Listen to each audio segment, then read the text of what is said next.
palavra ecossistema foi utilizada pela primeira vez no ano de 1935 por um ecólogo inglês.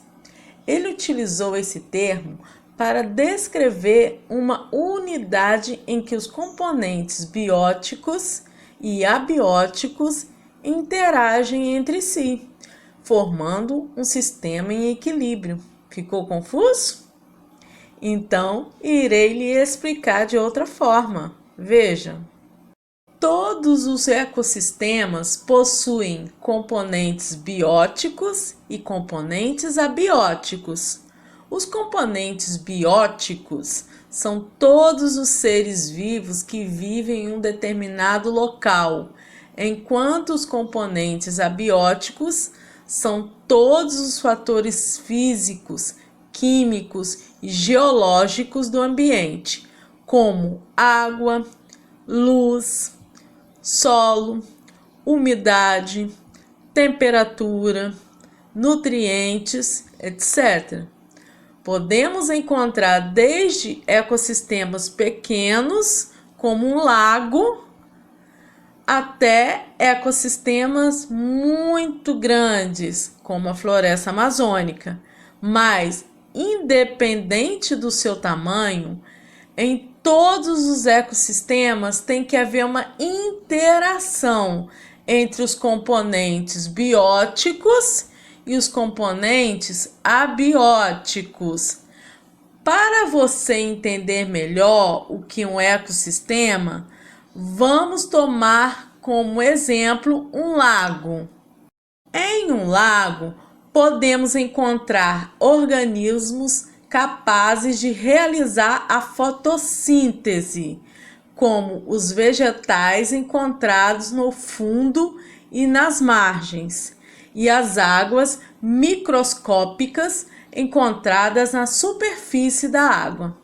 Nesse lago também vivem caramujos e peixes herbívoros que comem somente vegetais e que se alimentam de restos de plantas, enquanto outros peixes carnívoros, que se alimentam de carne de outros seres vivos, comem os caramujos e os peixes herbívoros. Algumas aves, como as garças, que ficam na margem do lago, alimentam-se dos peixes e também de rãs, que vivem naquele local. Como vimos, nesse lago, todos os organismos, de alguma maneira, dependem uns dos outros. Os caramujos e os peixes herbívoros dependem da vegetação. Os peixes carnívoros dependem dos caramujos. E os peixes herbívoros e as aves dependem tanto dos peixes quanto das rãs que ali vivem.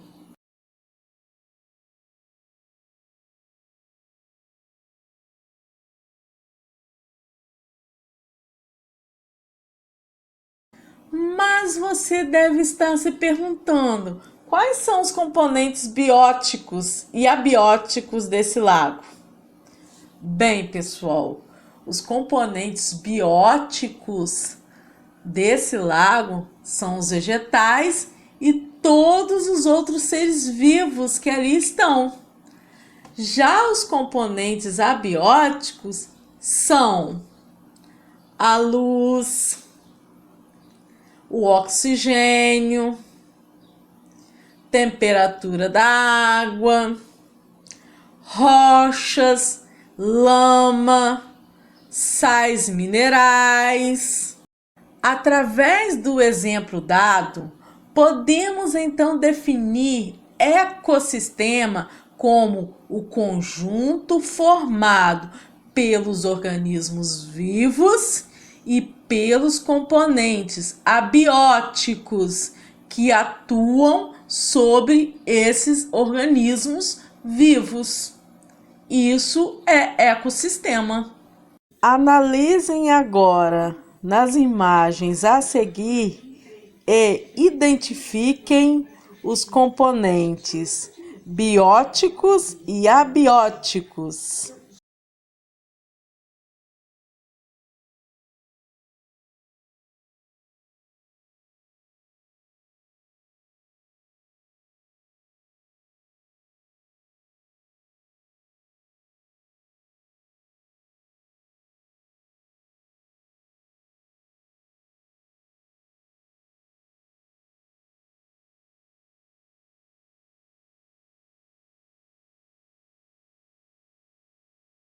Vejam agora outros exemplos de relação, de interação entre os componentes bióticos e os componentes abióticos. Vejam, o solo, a água e o ar são elementos da natureza e não podem viver isoladamente, ou seja, esses elementos estão interligados.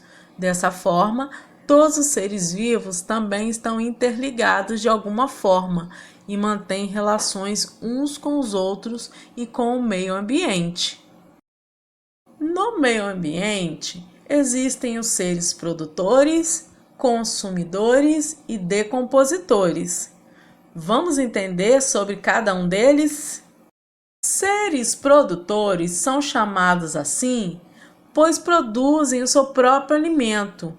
Esses seres são os vegetais que se alimentam pelo processo da fotossíntese, da glicose e dos sais minerais retirados do solo. Então, eles são produtores porque produzem o seu próprio alimento. Já os seres consumidores são seres que consomem vegetais ou outros animais.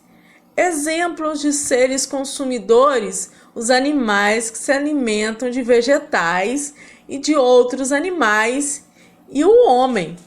Não somos capazes de produzir o nosso próprio alimento. Seres consumidores são aqueles seres que precisam procurar o seu alimento no ambiente em que vivem. E os seres decompositores? Bem, pessoal, os decompositores são bactérias ou fungos que ajudam a natureza na decomposição de restos de animais e plantas misturados na terra. Esses micro-organismos possuem a função de decompor ou desmanchar, transformando essa matéria em sais minerais importantes para o crescimento das plantas. Os decompositores provocam o apodrecimento e a degradação de diferentes materiais, das plantas e dos animais mortos. Se os decompositores não existissem, o mundo seria mais sujo e os solos muito pobres. Então, os seres vivos que compõem o ambiente podem ser os produtores, que são os vegetais. Por que produtores? Porque os vegetais produzem o seu próprio alimento. Também temos os consumidores. Por que consumidores? Porque eles têm que procurar o alimento no ambiente. E temos os decompositores. Decompositores, eles provocam o apodrecimento, a decomposição, degradação. E aí, pessoal? Gostaram da aula de hoje? Muito interessante, né? Então, iremos continuar abordando este capítulo na nossa próxima videoaula. Até a próxima aula!